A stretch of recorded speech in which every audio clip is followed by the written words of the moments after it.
Welcome everyone to another weekly EOS Talk. Today is Tuesday, March 20th, 2018. I am Fuzzy, and we are discovering weekly the people, projects, and passions in the world beyond Bitcoin that was made possible by the fastest and most decentralized tech in the space. And I'm not joking. You can actually go check out blocktivity.info if you don't believe me. But with that said, we have an agenda for tonight, as we do every week. And the agenda for tonight is as follows. I'm going to talk a little bit about the price of EOS from the forums that we have running on this blockchain technology. And I'm going to tell you, of course, as always, to go to blocktivity.info and check it out for yourself so you see the value of the real blockchain. And then we're going to go into community initiatives with Steam Power Picks. And I urge all of you to participate in those. And then finally, we will move into a segment with a special guest that we have lined up. I will be interviewing Chadrick Mahaffey of Sfeos. And he also does some meetups out of Grand Rapids, Michigan. And he has a great meetup out there online if you guys want to go see it. You can go Google it or go to any search engine for that matter and go actually type in Sfeos, which is SFEOS. And they are going to be building a game that is going to become its own DAC in the future. But I don't want to go too deep into that yet because we have a special guest, like I said, who's actually building this and who is at the heart of this, has a lot of experience in enterprise development and gaming. So I very much look forward to hearing anything about gaming on a blockchain because it's going to be some of the coolest stuff that I think that we're going to see as far as use cases. Now, with that said, thank you everybody for joining up. Right now we have EOS at the price of $6 USD on EOSTalk. You can go find that. And it seems like we're recovering a little bit from what we seem to be in a pretty decent little bear market correctional phase in the Bitcoin market, right? And just for everybody who's a newbie, I don't like to always talk about price, but I think it's important that we do just use this as a moment in time where we can tell you guys the price of it, tell you that cryptocurrencies are going up and down, give you a little bit of information about why, right? So when Bitcoin goes down, most other cryptos are going to go down as well. Just because they're leaving, Bitcoin is considered the safest of all cryptos at this point in time because it was the first one, right? So whenever you're seeing these markets going crazy, try not to get lost in the fear that comes with the ups and downs. I always urge you to check out and make sure that you understand the technology and if the technology can scale. Which really brings us into this is my weekly little, for those of you who are familiar with it, my weekly little bashing you with the same information every day. But it's important that we do this because when you go to blocktivity.info, you can actually see in Sfeos developer Chadrick actually talked about this in his EOS talk. Whenever you look at blocktivity.info, you actually see the value of the actual blockchains in terms of how many people are using them, and not just how many people with a bunch of cryptocurrencies are pushing them into one coin and out of them the next day. So we have to really be careful whenever you're learning about cryptocurrencies. And I just want to let you guys know the technology that we use today is not vaporware. And it's the beginnings of what EOS is going to use and what Chadrick is going to use and things like this. So just to kind of lay that out and let everybody know, this is the technology we have right now. is actually running on top of blockchains. It's not CryptoKitties where it's freezing up and taking 100% of the network and forcing you to spend extra money to make sure your transactions go through. It works today. Yes, there are a few bugs here and there, but it's nothing dangerous, and it actually has been proven to work for many millions of transactions. And in fact, BitShares currently using the delegated proof of stake technology is the longest blockchain in the world. So just some facts for everybody as we look at blocktivity.com. It's something very important to keep in mind. Now, with that said, one of my favorite community masters here at SPP is always helping us to coordinate initiatives in the community so we can leverage the world's first cross-chain tokens that actually give value. They exist on the BitShares exchange, but they give value to people on Steem and Golos and other mutual aid society chains coming soon. So those tokens, we give them out to community members who actually do things that bring value to the community. And we use the mutual aid society concept to back these tokens in a way that spans across different networks and is able to reward you in multiple ways. So if you are interested in doing something for communities like Sfeos and EOS Cafe and those types of amazing initiatives, consider joining up to the different contests, challenges, and initiatives that Steem Power Picks brings up during the weeks every week. So I'll go ahead and I'll step back, Steem Power Picks, and I'll give you a couple minutes if you can just really quickly give everybody the rundown. Yeah, sure. So as of tonight, we're wrapping up our EOS Cafe Community Support Challenge. This is our guest last week on EOSTalk Live, and they were looking for a logo design and also a kind of a header, banner, kind of a branding package for them. So that challenge is still open if you have the ability, want to jump in. Make them some designs. We do have some. I'll scroll down here. Let's see. Different logos that people have submitted this week. There's a couple that were really nice that I know Troy was already keeping an eye on. So if you do have the skills, jump in there and do it like I said. And if not, remember, we always have the tokens for tweets challenge that comes in behind that, where you can come to the official Fuzzy account. You'll find the tokens for tweet challenge and just follow the instructions. It's pretty simple. You'll copy and paste basically a block of text that you're going to put into your Twitter account and send it off with a link and a graphic, and you'll earn whale shares for helping us spread the word about these challenges that we do every week. That's the only active challenge we have this week. It does finish tomorrow, but we were wrapping up the Masdex.io beta testing reward. Remember last week our challenge was going to the second step. We were first doing just Steemit and Golos, and we then moved on to testing on Medium as well. And we did really well on that as well. A lot of the same people from our first beta kind of bounty came in and helped us test again over to Medium, found little hiccups here and there, and also gave some great suggestions on how to improve it. And those people have been rewarded as well for helping us. And going forward, as new chains are coming out, both the projects within our own community and those outside of the community, anything that can link up, as those get added to Masdex.io, we'll come back and ask people to help us test as well. So those will be kind of continuing bounties that we'll be offering over time. So like I said, if you have any skill sets for art and design, come in and do the challenges. If not, tweet them out there and help us spread the word and get that going. And tonight with Chadrick on Sfeos, if he's interested in doing something, we'll talk to him and we'll get that challenge up, and you all can take part in helping with that as well.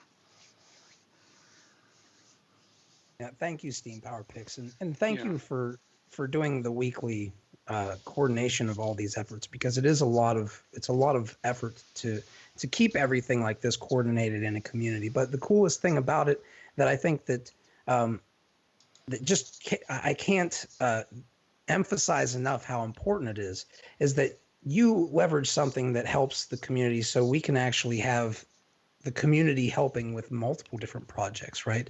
Right. Any project that I think is going to be valuable out there, I would love to see them being able to utilize the community and get rewarded for it, and the community who helps getting rewarded, which I think actually Speaking of that, we are going to be having a guest who I think will actually have some topics on some points on that himself, considering that he's rewarding tokens for helping. But with that said, Steam Power Picks, how do they find the initiatives every week to see what's going on if they want to participate in these? Yeah, two options. You can find them on EOSTalk.io, and that's at Official Fuzzy, or over on Steemit.com at Official Fuzzy. And we run those normally 2 or 3 times a week. We'll have different challenges and then the tokens for tweets that come up behind them. And if you are planning on trolling one of these, make sure that you recognize Steam Power Picks will find you because he's also good at that. Okay, so with that said, thank you, Steam Power Picks, and thank you to everybody who makes these initiatives possible. It's really, you guys are the beating heart of this, and I think that it's funny that that EOS, the logo is the chestahedron, which is, and Daniel talks about that beating heart because the community really is the beating heart of all of this, right? And how they use the technology that is made, right? It's not the other way around. And with that said, part of the community who's doing something amazing right now and building out there right now, and I loved his presentation at the meetup, is Chadrick, and he is actually the person who's behind both the Grand Rapids meetup and Sfeos project. So I want to welcome him here tonight. So thank you, for building Sfeos, Chadrick, and thank you for joining up and giving us a little bit of your time. Yeah, thanks for having me. This is exciting. I was thinking SPP, you need to change your logo to like Troll Hunter, and I think that would be pretty sweet. I agree.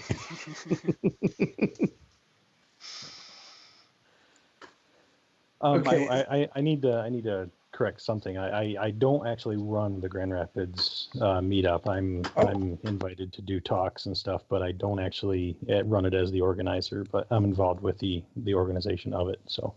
Oh, well, then I think I will probably have to reach out to you and talk to that too. But thank you for being there as a speaker, because I think that your speech about the entirety of it across the spectrum of EOS and then going into Sfeos was really pertinent for us to pay attention to. And these meetups and these speakers, if you really want to learn about EOS, I'm finding that like an archive of you guys talking might be the best way of teaching people, because you have these slideshows that are just so well put together. And then it goes into, of course, a lot more, but it makes me want to kind of like, it makes me want to give that information to more people, right?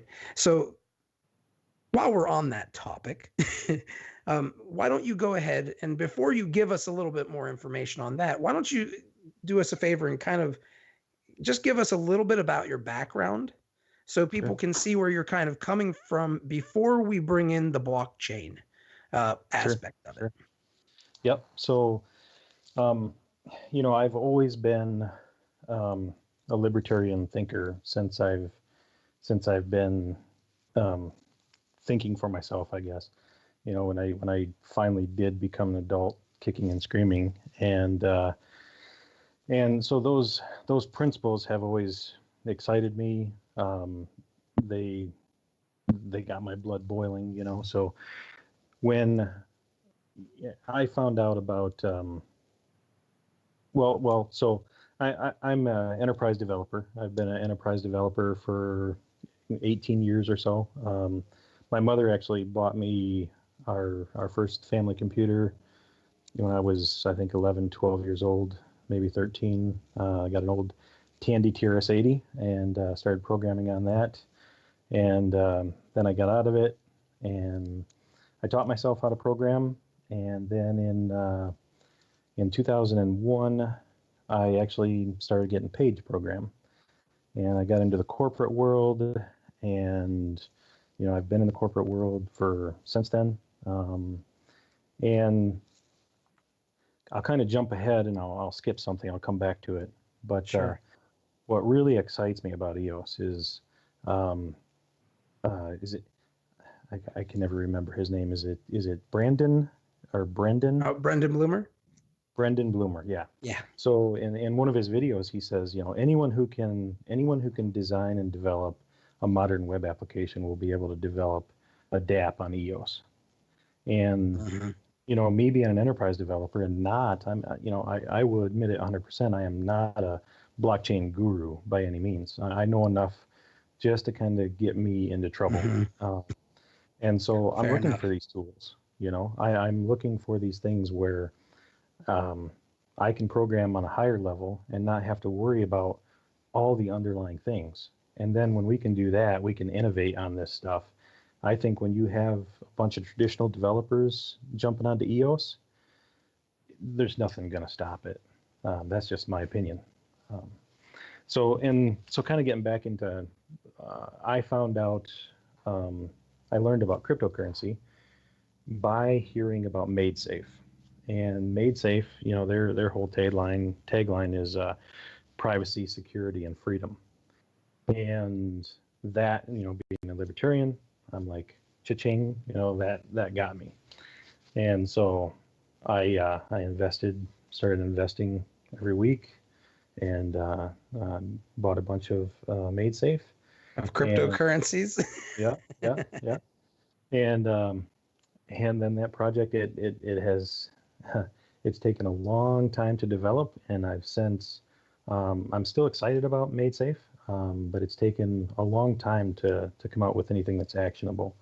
So now I'm looking for things that are actionable now that I can start programming against. Hopefully that gives you an idea of where I'm coming from. Oh yeah, and it's something that I've heard.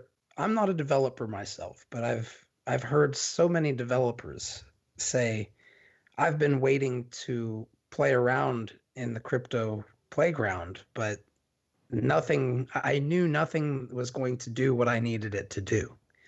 So now that I've written some, go ahead. Sorry. Oh, go ahead. No. I've written some Solidity contracts. I've and I actually almost went live with one, and then the DAO happened, and I was like, well, wait a minute, maybe I don't want to do this. Yeah. And, so.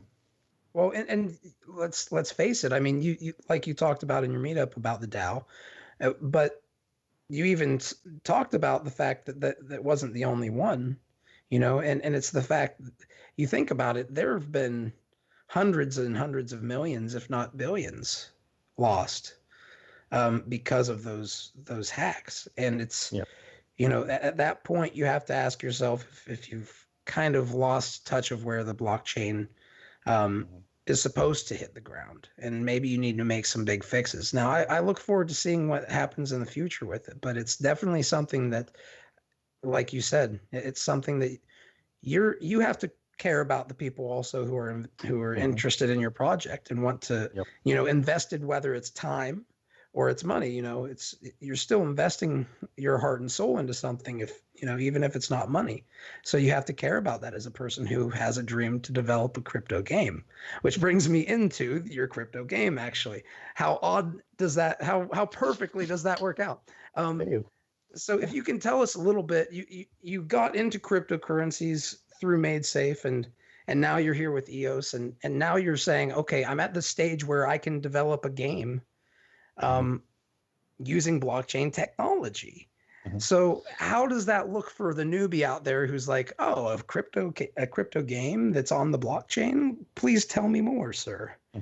Yeah.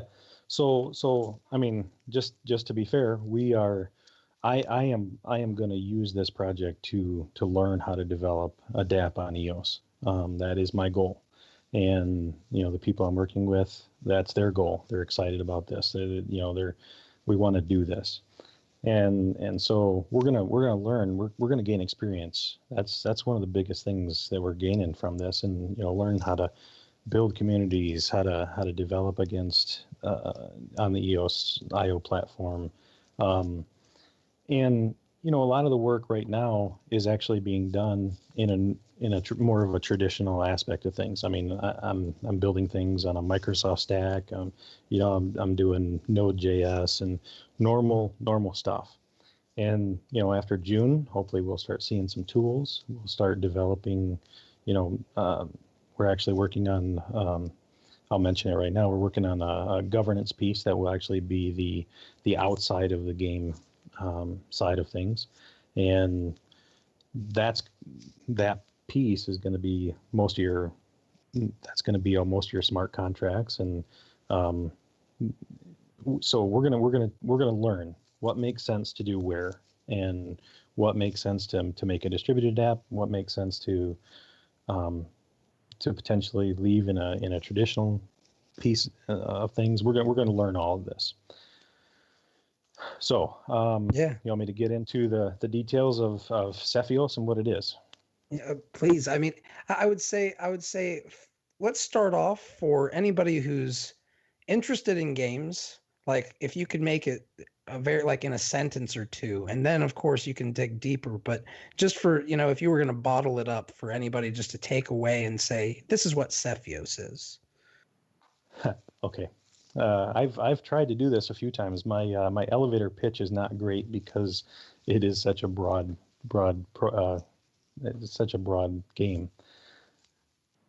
I tell people that know old games. I say, okay, Sfeos is like the old 1980s game called Trade Wars, and it was a text-based game where you traveled around the universe. You bought stuff at one port and you sold stuff at another port. That was and you got bigger, and So crazy. You could become a space pirate. You could fight aliens. You had to trade your resources in a smart way so you could upgrade your ship, buy new ships. And that was a game, we played way back in the 80s. And so much like crypto already. Yeah. Well, so I mean, that's what actually got me thinking about this. Yeah. Too. It's like, okay, we've already got. I've thought about doing a port of Trade Wars quite often, and when EOS came out, and we don't have fees to deal with. We have transactions that are fast, right? So we can handle, thousands of transactions per second. There aren't going to be no fees. And then with the governance model we're working on, the game is going to be similar to Trade Wars in that you travel through space, you find resources, you gather these resources. We're going to throw some crafting in there, so you have a tech tree that you'll be crafting on. You'll be building your ship up. You're not only going to be able to build your ship up, but you're going to be able to, hey, let's create our own port when we get outside of the safe space of, the beginning game. Let's go ahead and terraform planets. Let's go ahead and build ourselves, and we'll have a bunch of friends that'll join us, and we'll go ahead and we'll create an armada that nobody can mess with, and we'll protect the new people coming into the game or whatever. You'll be able to do whatever you want to do, because it's a game that's going to be a sandbox style game where every player is building their own legacy. And so it's a persistent universe. So what is persistent union? Yeah, please. Yeah, go on. Yeah. So let's say we go out into this universe, and after the kind of the central part of the game will be maybe a tutorial type game, where you have to learn the things, and then you're out into PvP world, where player versus player world. And you'll be doing things like, hey, I want to use my resources to actually create my own spaceport, and I want to run it with smart contracts the way I want to run it. I want to choose the governance that we're going to use instead of the normal in the safe space ports. We're going to do ours a little bit different. You'll be able to, like I said, terraform planets, and then those planets will produce resources. And so, that was not a sentence. That was a lot more than a sentence. Yeah, but you notice I didn't want to interrupt it because it's so important that people recognize exactly what you can do with this stuff, right? Like the fact that you're going to be able to have these different contracts, and they'll be able to operate at, I think Dan said 30,000 transactions per second or something like that per thread, which is like Yeah. if you can, yeah, and you're shaking your head because it's like we can expand that more if we need to. So it's Yep. like Yep. if that's what they're testing and that's what they're getting, which if Dan's saying it, I mean, I've never known him to lie about these things. So and I'm using technology today that he's had been instrumental in. So it's like all this stuff. If this is the case, we're here and we're going to see a game where I'll be able to potentially come up with the Beyond Bitcoin Alliance and we'll have our own port. Absolutely. I'm already planning on it. I'm that sounds good. On it. So, hey, I do want to mention something, talking about these contracts. One of the things about a game is, they are simply models of the real world, right? I mean, they're abstractions. And so if we can create a contract that runs in a game at a low cost, because, we can experiment with things, we can try things out. And in a game, the stakes are lower, right? I mean, we're not messing with people's livelihood. And if we can prove those contracts out in a fictional safe world, place. In a safe place, I guess, safe place, we can prove those out, and then hey, let's take these and move them into the real world. And there's going to be some really neat opportunities with that.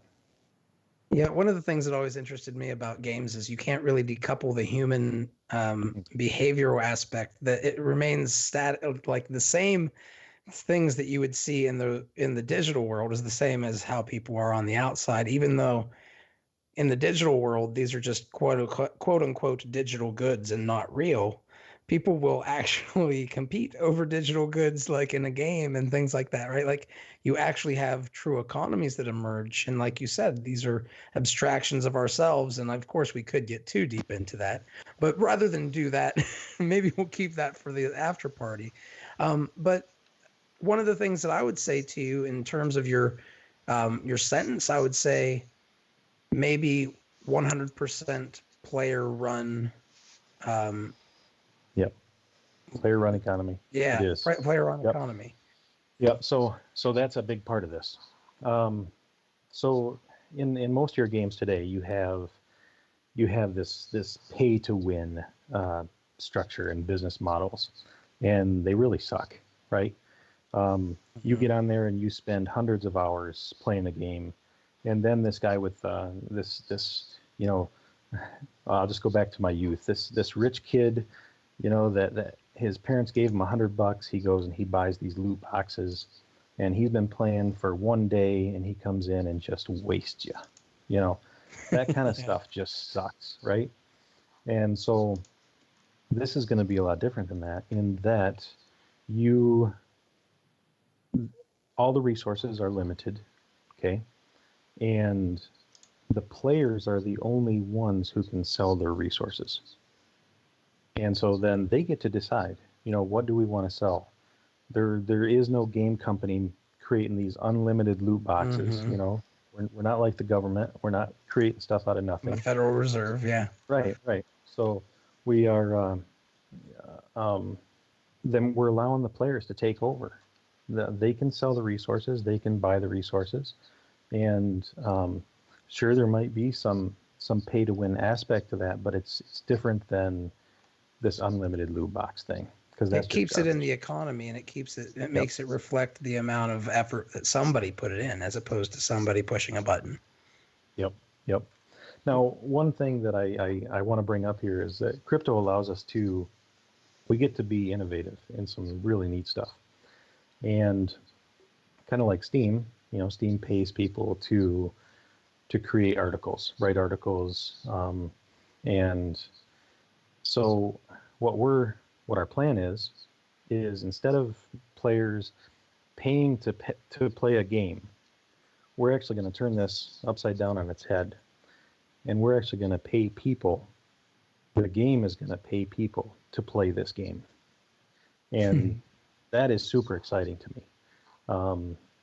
And I probably won't get into too much detail. Actually, you know what? Why don't you, if SPP, if you could throw up that infographic. Correct. Just so people can kind of get a visual of how this works and why these Sfeos tokens are going to be worth anything, and kind of how the governance is going to work. I won't describe this unless you want me to, Fuzzy, but I just want people to have an opportunity to see it.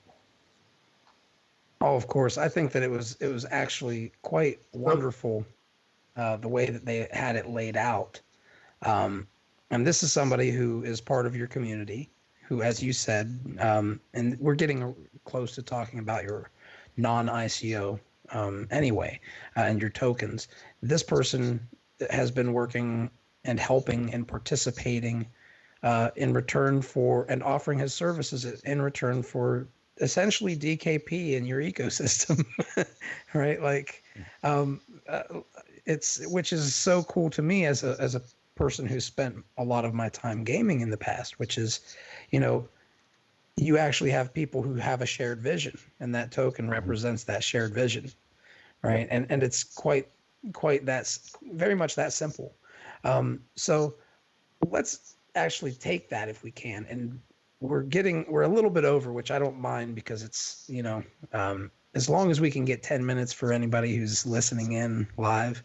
But the one thing that I would like to touch on is the ICO that you're not doing, because you said, I don't want to do an ICO, right? I want to distribute this token in a different way. And I'm kind of I'm very interested in those topics myself. And I think it's really a very salient point that I think people should walk away with, is what I think that you're bringing to the table with why you're not doing this.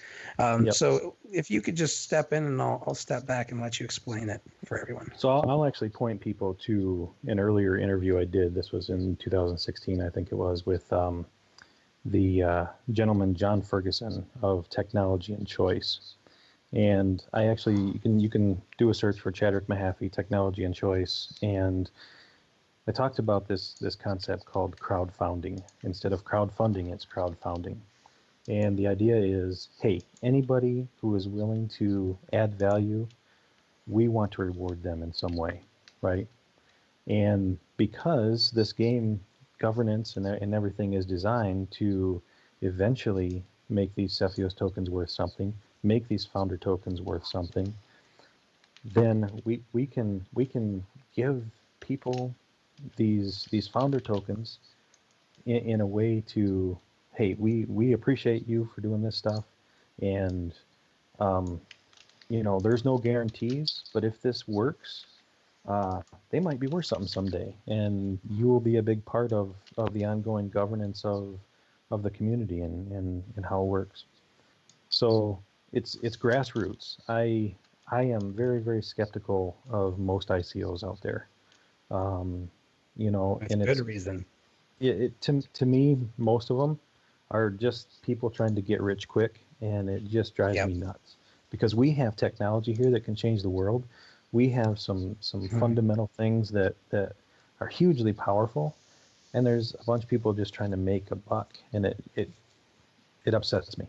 And on the other end, there are people who are losing money too. So they're not even able then to go into, and they're disheartened, and they don't even get to the point where they go look for technology like what you're going to be building with. Yep.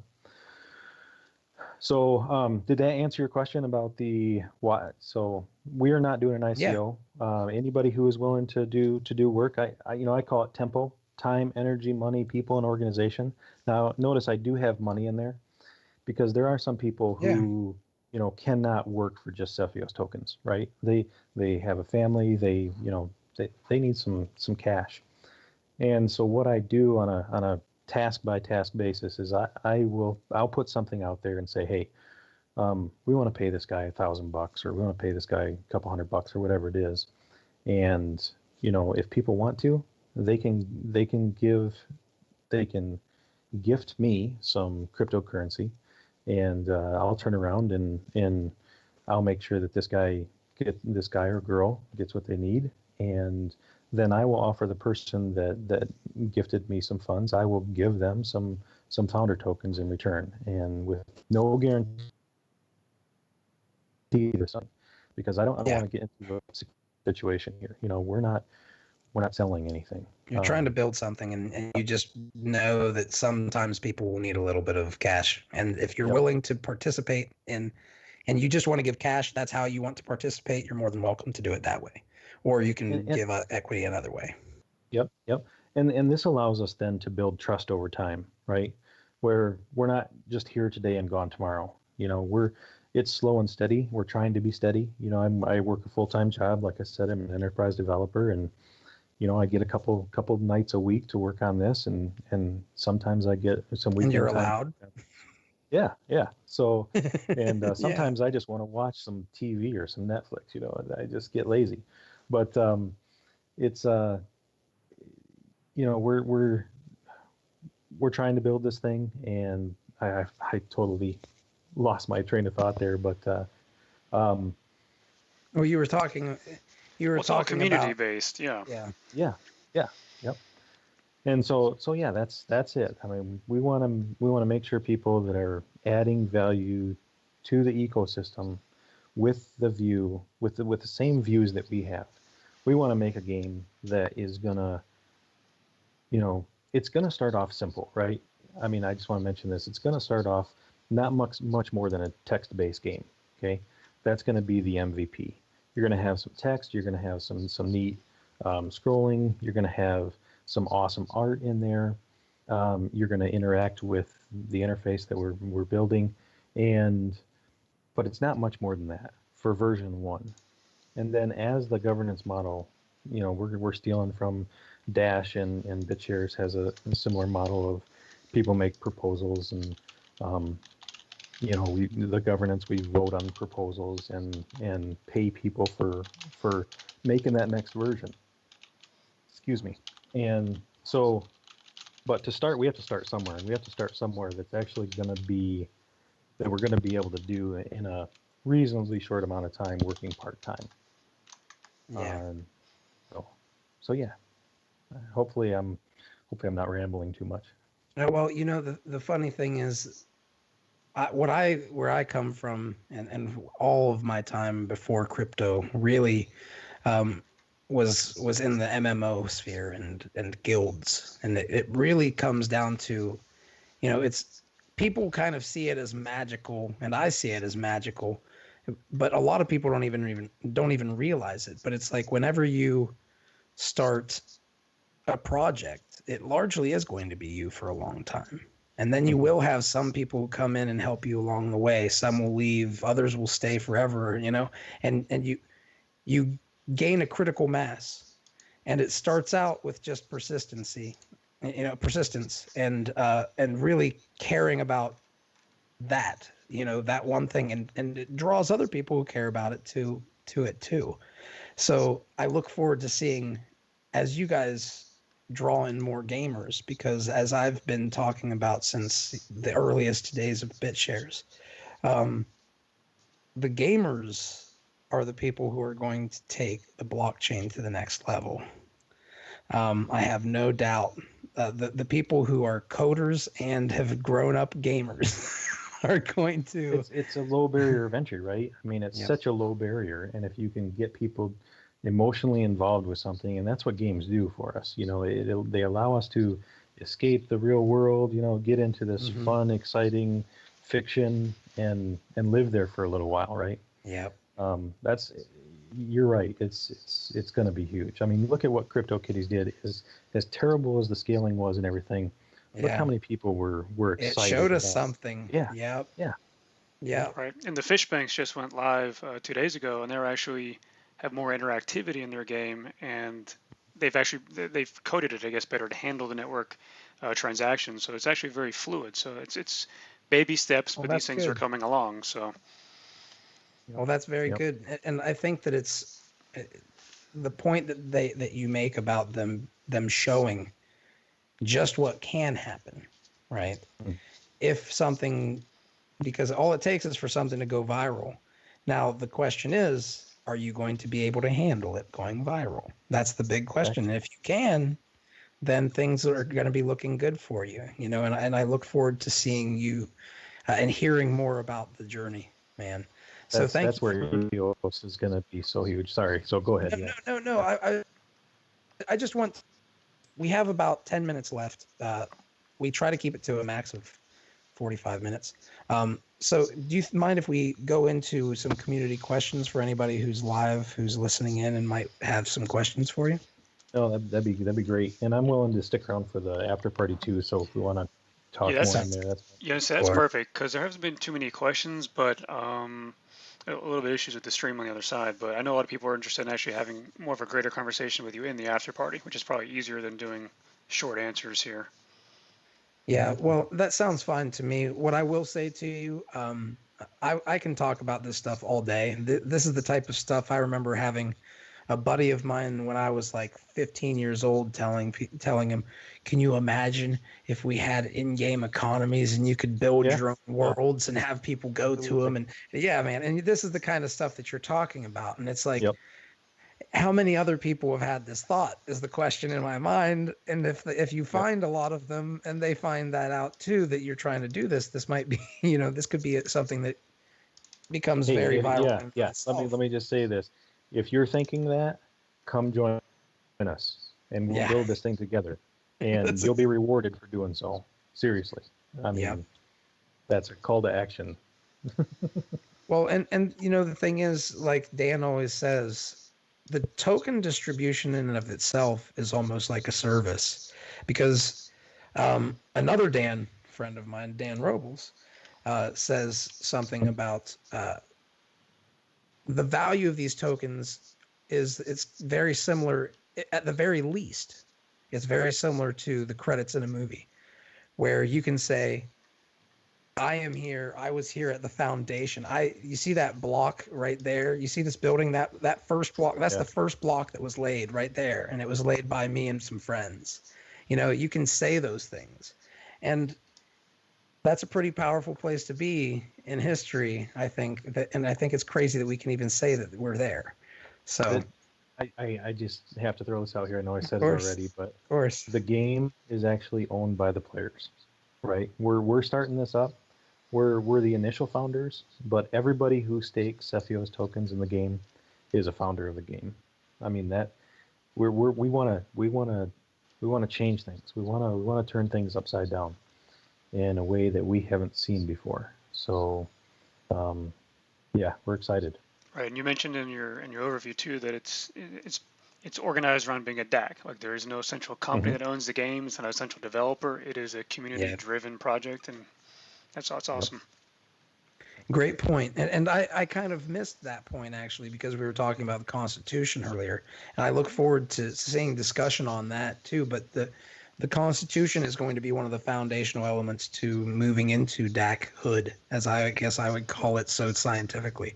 That's our Ricardian, that's going to start our Ricardian contract. That is the immutable intention, basically. And again, we don't know what this game is going to be like in the future. So we're guessing at this point, and we're going to iterate as time goes on, and we have ways to change that Constitution. We have ways to change the way we deal with each other. We're going to figure out, what are people trying to do to game the system? What are people trying to do to, are they using bots? Are they doing this? Are they doing that? We're going to have tools in there and ways for. We're actually going to have arbitration built in. I don't want to get too much into it. I could talk a long time about this stuff. Well, too, one of the things that we did talk about behind the scenes is that you're going to have a podcast. So I think this is a good time to just let everybody know that you are going to have a podcast. So you will probably be discussing a lot of this stuff there too.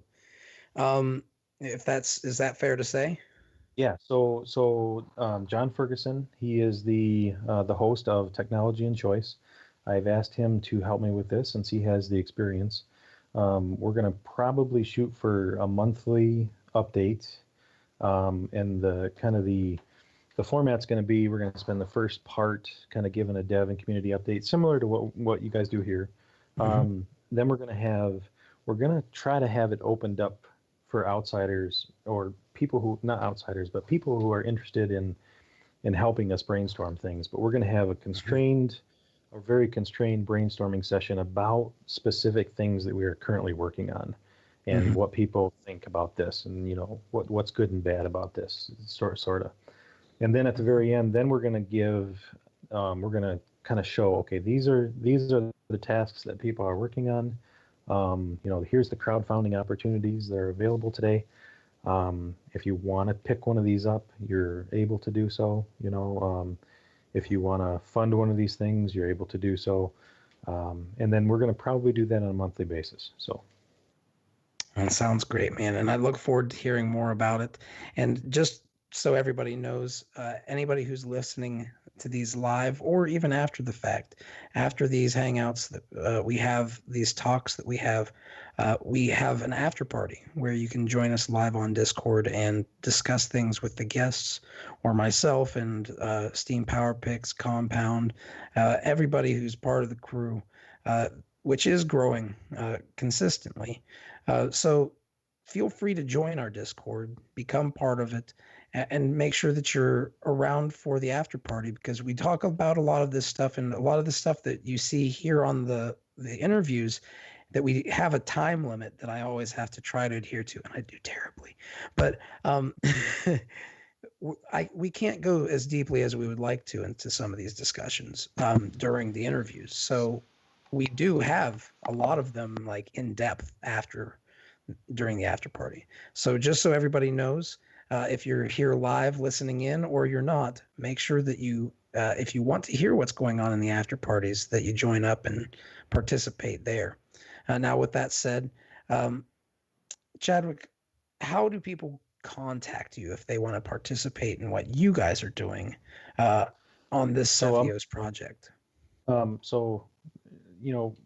Ages ago, we had a game company called Legacy Gameworks, and we have the domain Legacy Gameworks, and you can contact me at Sfeos, SFEOS, at legacygameworks.com. You can send an email to that, and one of us will talk to you from there. You can also get on our Discord channel. I don't have the link right now, so in the after party, I'll go ahead and we'll post that in there. Yeah, so that's the two best ways probably. And I'm not super active on the Discord. I'm trying to get more work done.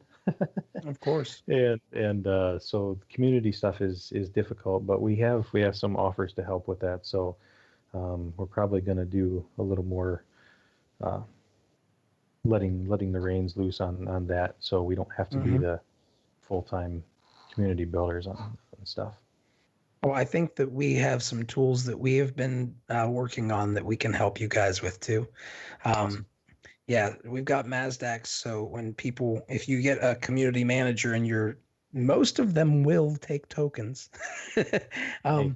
Yeah. So if you find somebody who does that, give them Mazdax, they can post to multiple chains to talk about it, get paid. So that's another, get other tokens that they can, even if they want to, get more of your tokens with, right? So you can kind of create those synergistic loops with some of these tools, and we're working on stuff ourselves. So I look forward to creating synergy and hearing more about where you guys go with this. And I think that we can probably lend some of our resources to helping with the community stuff. So I want to say thank you, Fuzzy, and thank you, Steam Power Picks, and by Compound. By Compound, you've already done some work for me. Steam Power Picks, you've already done a little bit too. I appreciate you having me on, and thank you. Well, thank you for doing what you're doing. It's people like you are going to make it so people realize what we can do with blockchain. Beyond Bitcoin, I keep telling people, has been waiting for a long time to cover things beyond Bitcoin because it just wasn't possible for so long. So now, we talk about Steam, we talk about BitShares, we talk about mutual aid society chains, and the fact that we actually have dexes that you can trade tokens on without a middleman. These are the powerful tools that we have today.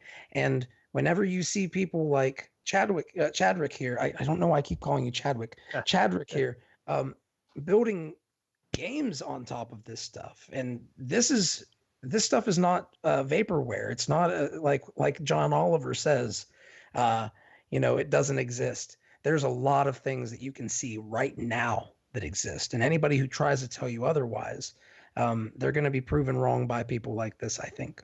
So thank you, Chadrick, for joining up. Thank you for working on the project, and thank you for everybody who helped him. And thank you for everybody who's part of the EOS community in general, because you are making all of this possible collectively, whether you're helping us directly or not. And that's the power of the decentralized ecosystem. And that's why we have these talks every week. And speaking of when we have these talks, we are going to be moving from Tuesdays to Saturdays at the same time, just to let everybody know. So look forward to meeting us every Saturday from now on. And that is because I am now only allowed to do it on Saturdays via my wife. So don't get mad at me to any of the audience. I have to change it. But with that said, it is a weekend, so I hope it makes it easier on all of you guys to join up. And we will see you next Saturday.